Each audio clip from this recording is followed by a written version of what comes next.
Afọ m ahụ Chief Gerald Onwumelu, Akpaka na-agbara ọha 1 n'Eke. Ihe anyị na-eme taata wee gwa nshi ndị ọmụ ụlọ 2026. Okay, so dịka isi wee bụrụ chairman organizing committee, kedu ka obi dị gị ịgwakwa anyị ka unu si wee nwee ike immobilize this kind of crowd na 2026?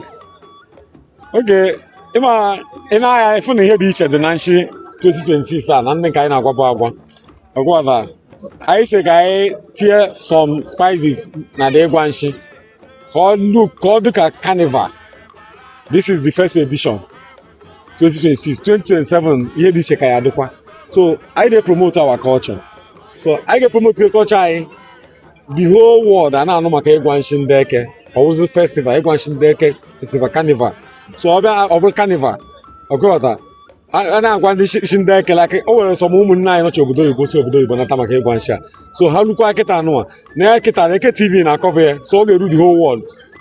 Other media nọkwa here, so ụtọ ọchị agbasa mba ụwa niile. O nwere ndị ga-afụ ya anyị na-eme ha sị na this culture na ọ dị ha mma ka ha bịagodo witness ya, so ya ka anyị na-eme ihe anụ.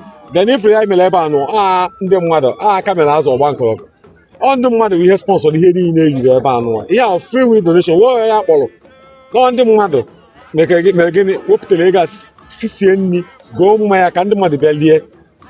So ana m ekenekwe ndị a niile gbalụ mbọ niile a wee na-asị ha biko na ma ka m na-esi wee kene ha because na ha wa disappoint na ma akpọrọ m ha oku ha zakwanụ m oku, so ana m ekene unu. Daalụ, kedu ihe ị nwere ịgwa ndị bịara Igwa Nshi ọmụyọ 2026?